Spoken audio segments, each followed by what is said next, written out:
Hi guys, day 22 or 23, I've lost count. Today I'm looking at conflict resolution, man.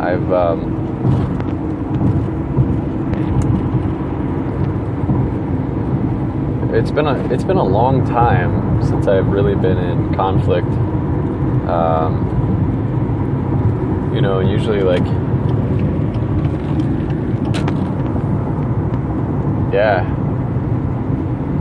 it's interesting being misrepresented. I really have a lot of compassion for and empathy for people that are dealing with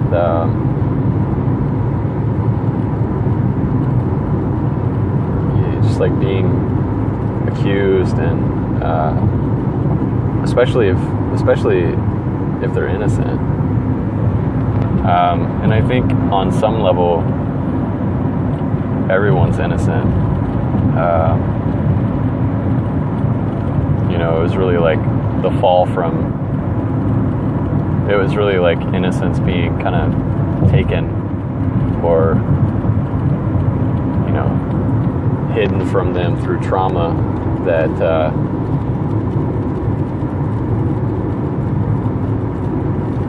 that was the real fall, and then everything else is just a byproduct, a byproduct of that fall. Not to say that consequences aren't necessary. But it's how do we rehabilitate? In a lot of cases, how do we just habilitate? Some of these people were never, they were right out of the gate, just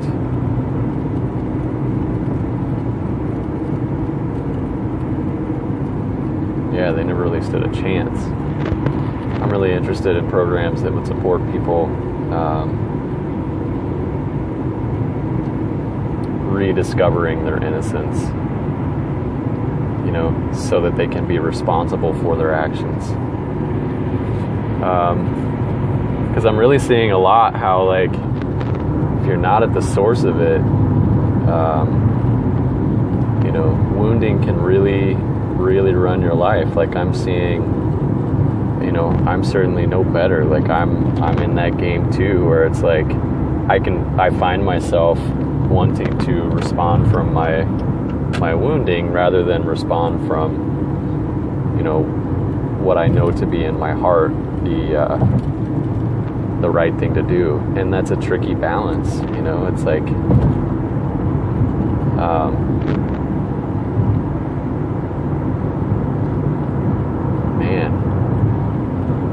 that is really the root of all war. And compromise and understanding and a willingness to listen and vulnerability and authenticity, these are all crucial. And even though I know that, I feel myself, I still feel that pull of man, I don't know that I could open myself back up to trust, be a little bit more selective with who I let into my world, and who, whose world I, really choose to enter, if they're opening the door for me.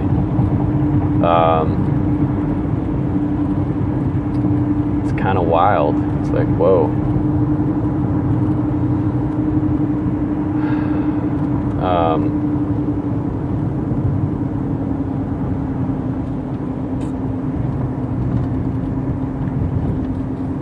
It is hot in my car. God damn. I want to roll these windows down. It might be a little bit loud. Like I said, these videos are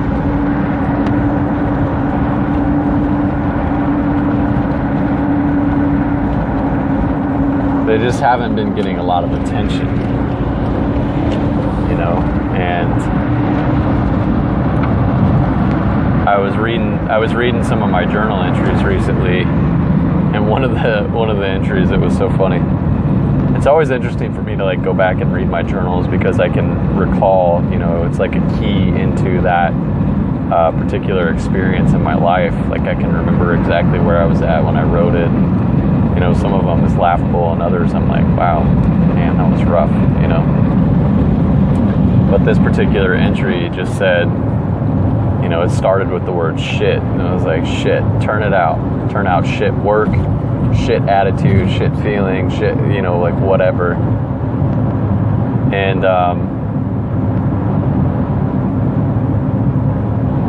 that's the thing, is like sometimes we just got to turn out a bunch of shit until one day it just won't be shit anymore, and that's all I can hope for, telling my story, is that it's like, these aren't the most interesting conversations, but it's like, these are my conversations. This is my story. This is like, and I want to get better at telling it, and I want to upgrade it, and I want to, rewrite some things, and I want to, it's like, how am I, if it's like, I truly believe that we are the authors of our lives, and belief is like, that doesn't really quite do it, but it's like, we can't escape making meaning, and so it's like, if we're gonna make meaning, first of all, like, where have we already made meaning that may not be supporting the fullest expression of who we are, may not be, it's like, where is wounding, where is trauma, where is all these things running our lives? In a lot of places, this is below the conscious awareness. It's not really subconscious or unconscious. It's just, we live in a world of distraction right now where it's easy to run from it. It's easy to never go into it, but for people like me, and I'm certainly not the only one, there are, tons and tons and tons of people that are doing this, where it's like they're examining their lives and they're looking at,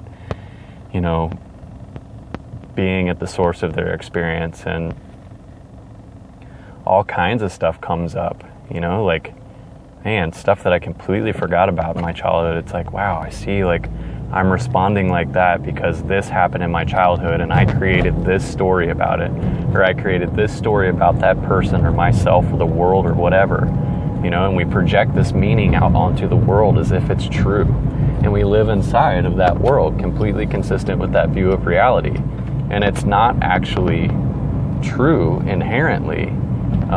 It might be true to our experience, but it's like, if we examine these things, more often than not, what we discover is that we were just kids that couldn't,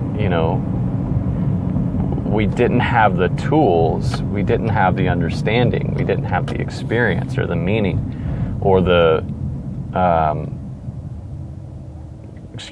like the meaning wasn't mature in the way that we create. And so it's like, we create these things, and it's like brilliant,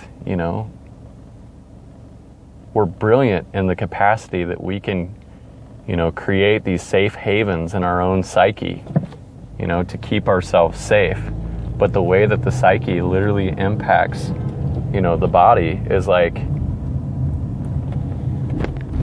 I mean, there is a real physical impact. It's like, what, 98% of all, well, that's going to kind of get into tricky territory. But psycho-emotional trauma does have a physical impact, and that's from my experience. I don't have to say that from, like, there was a couple of times where I got, like, just doing yoga and things like that, I was like, oh my God, man, the whole structure of my body is held together in how I've been able to either deal or not deal with emotional trauma. And for a long time, I really hid from my sensitivity, and I hid from, it's like, being a male in our culture is like, it wasn't okay, to be emotional or to be sensitive or to be, any of these things. And it's like, and in a lot of ways, like some of the, toughest people that I know are extremely sensitive. It's like, in terms of like, it's like, it's like, I'm reminded of like, Avatar, when it's like, if you're lost in the jungle, or if you're, it's like these cultures that, some indigenous cultures, it's like their sensitivity is what makes them incredibly strong, because you're aware, you're sensitive to your surroundings, you're sensitive to your environment, like different forms of martial arts, all these like, it's like, it's to really get in touch with and be keen to that sensitivity. The only thing is that, it was like just not having a mentor or a guide or role models in my life that, could really help me harness that in a way that, that I could cultivate it responsibly. And so instead, it was just like too painful to deal with. So it was like compartmentalized. I mean, that's amazing that we can like create these pockets in our psyche that we can completely forget about. You ask people like how their childhood was, even if it was like, pretty good,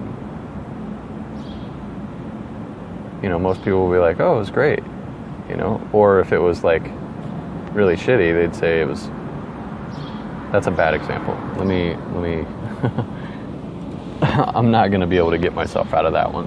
So I'm just going to stop with that. But what I'm getting at is that there are these occurrences and moments that we've had that it's like, when I look back at my childhood was excellent. Like it was, even inside of like all the scary shit, even inside of like, the dangers and it's like my life was really great. And I really don't have any complaints. But it's like I look back and, these little pockets will show up in these moments where it's like, damn, that was rough, or that was intense. And that's, this is what I made out of it. And like shame and guilt and, so many different emotional experiences. Those are two, really strong and profound ones. But they've impacted my whole life, and they still impact my life to this day. And, there are even times that like I'll even like run from that a little bit, or I'll downgrade it, just because like I'll hear people say things like, derogatory statements. They're not knowing what they're saying when they say like, oh, daddy issues or mommy issues, or mommy didn't love me or daddy didn't love me. It's like, that's real shit, including with that person. Like guaranteed, we all have secrets. We all have things that, it's like, my cousin said this, I really appreciate it. I don't know if he got it from someone else or not, but credit to him for this. It's like we all have chapters in our lives that we don't wish to read out loud, and it's like, if you want to really get at those things, at least as far as I can see, they have to be examined. They have to be reframed. They have to be re-understood from an adult perspective, with more experience, with more, and it's like, and even then, it's just the current iteration. It's not the final draft. You know, maybe there are times that we can like write the, you know, the end on these chapters, but as far as I can see, you know, I don't know that that ends until it's like, you know, our book closes for good.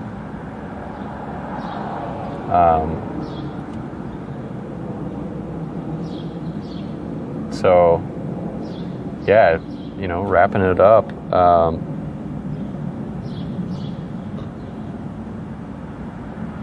it's hard work. It's hard work to go through that. And it takes courage and love and compassion and vulnerability and, you know, a real honesty.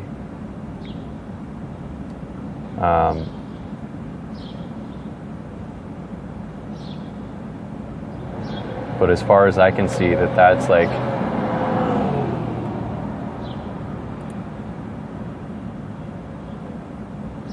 that's a necessary component in order for us to experience freedom.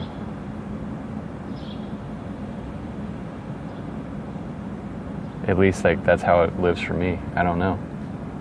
I don't know if that's true for everyone, but that's what I got.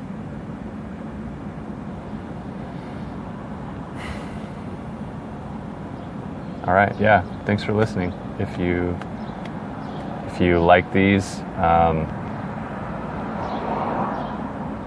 yeah, you know, subscribe, like, do whatever you want to do. I'm not really promoting this at the moment, but either way, I really appreciate the listening. So enjoy the rest of your day. Peace.